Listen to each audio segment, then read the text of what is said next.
ऊसाचा सीझन सुरू होऊन जवळपास 1 महिना होऊन गेला, पण सोलापूर जिल्ह्यातले साखर कारखाने अजूनही तोंड उघडायला तयार नाही.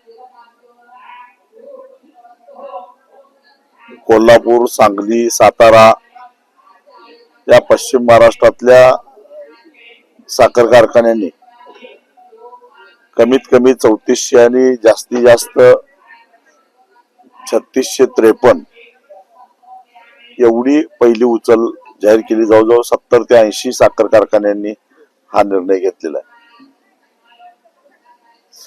सोलापूरची रिकव्हरी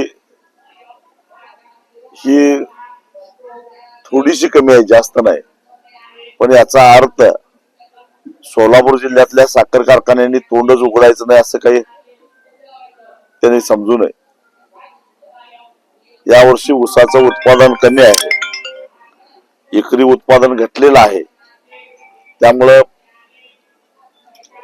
10 फेब्रुवारीच्या आत सगळे साखर कारखाने बंद होतील अशी एकूण स्थिती आहे. अशा परिस्थितीमध्ये ऊस पळवापळवी होणार आहे, ऊसासाठी स्पर्धा होणार आहे हे माहिती असताना सोलापूर जिल्ह्यातल्या साखर कारखान्यांनी साखळी करून मी बोलत नाही तुम्ही बोलू नका अशा प्रकारची भूमिका आज घेतलेली आहे. आणि त्यामुळे स्वाभिमानी शेतकरी संघटना आता काही गप्पा बसणार नाही. जिल्हाधिकाऱ्यांच्या आव्हानानुसार 30 तारखेपर्यंत आम्ही वाट बघितली, परंतु साखर कारखाने काहीच बोलायला तयार नाहीत. मराठवाड्यामध्ये आंदोलन चालू आहे, उत्तर महाराष्ट्रामध्ये आंदोलन चालू आहे, आणि आता पश्चिम महाराष्ट्रातले गाडा जवळपास सुरळीत चालू आहे. कर्नाटकात मोठं आंदोलन झालं. कर्नाटकातले कारखाने जे महाराष्ट्रातल्या सांगली कोल्हापूर कारखान्यापेक्षा जवळपास 500 रुपयानं कमी दर द्यायचे, त्यांनी सुद्धा 3300, 3350, 3400 पर्यंत पहिली उचल जाहीर केली. मग सोलापूर जिल्ह्यातल्या साखर कारखान्यांनाच असं काय झालेलं आहे? आणि म्हणून 2 दिवस आम्ही वाट बघू, अन्यथा आता एक कारखाना धरून गव्हाणी बंद पाडल्याशिवाय आम्ही गप्प बसणार नाही. शेतकऱ्यांनी सुद्धा दर निश्चित केल्याशिवाय आंधळेपणाने कारखान्याला ऊस पाठवण्याची घाई करू नये. एकदा आपल्या ताब्यातला ऊस गेला की मग शेतकऱ्याच्या हातामध्ये काही राहत नाही, ते देतील तेवढे पैसे घ्यावे लागतील. सोलापूर जिल्ह्यामध्ये रिकव्हरी चोरीचं प्रमाण प्रचंड आहे. रिकव्हरी चोरणे याचा अर्थ उत्पादित झालेली साखर कमी दाखवणे, आणि ही प्रत्यक्षामध्ये उत्पादित झालेली परंतु रेकॉर्डला कमी दाखवलेली ही जी अतिरिक्त साखर आहे ती काळ्या बाजारामध्ये विकली जाते आणि त्यातून काळा पैसा तयार होतो.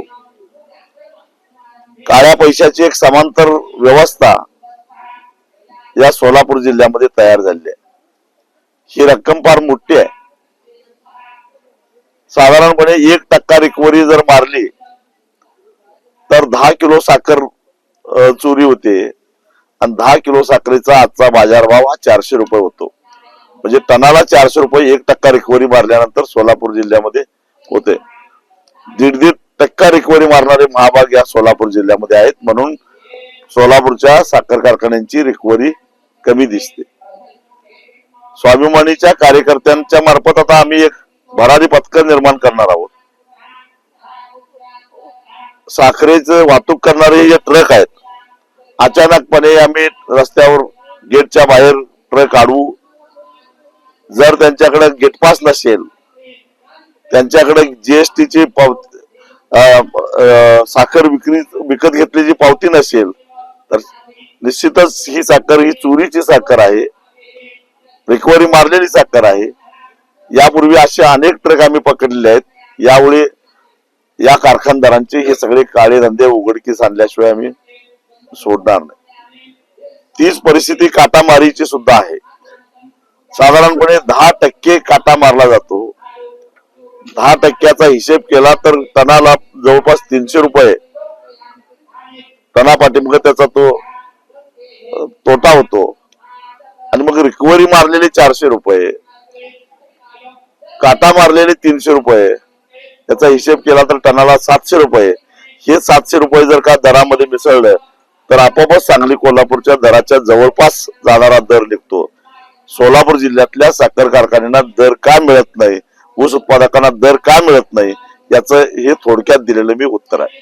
केंद्र सरकारने किंवा त्यांच्या मंत्र्यांनी जो अतिवृष्टी झाली महाराष्ट्रामध्ये त्याच्यावरती कोणत्याही पद्धतीची केंद्राकडून मदत मिळाली नाही असा दावा ओमराजे निंबाळकरांनी केलाय. मात्र दुसरीकडे मुख्यमंत्री म्हणतायत की केंद्राकडून आम्हाला मदत मिळालेली आहे, त्याचा प्रस्ताव आम्ही पाठवलेला आहे.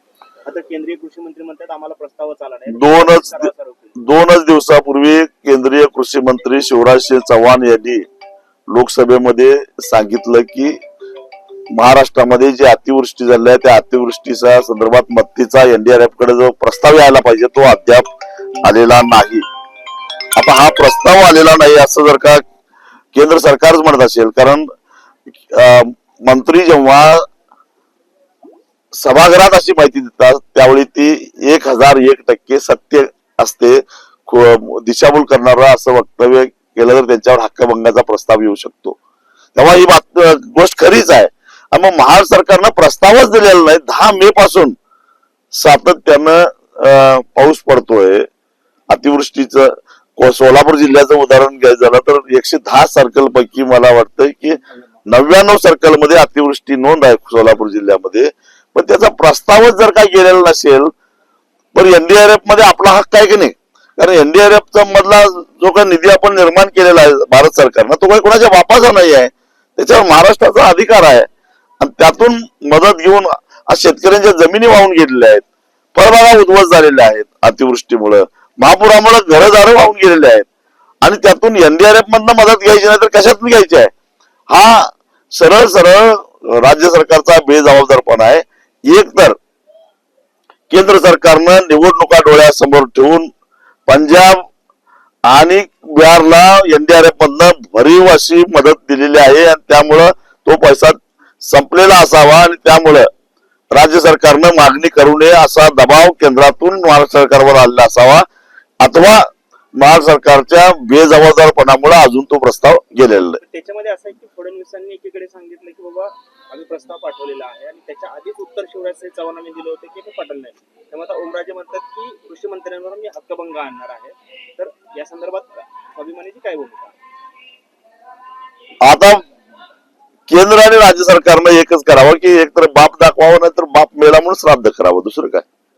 कुणीतरी एक चुकलेलं आहे, खोटं बोलतंय, दिशाभूल करतंय. आता केंद्र सरकार दिशाभूल करतंय का राज्य सरकार दिशाभूल करतंय?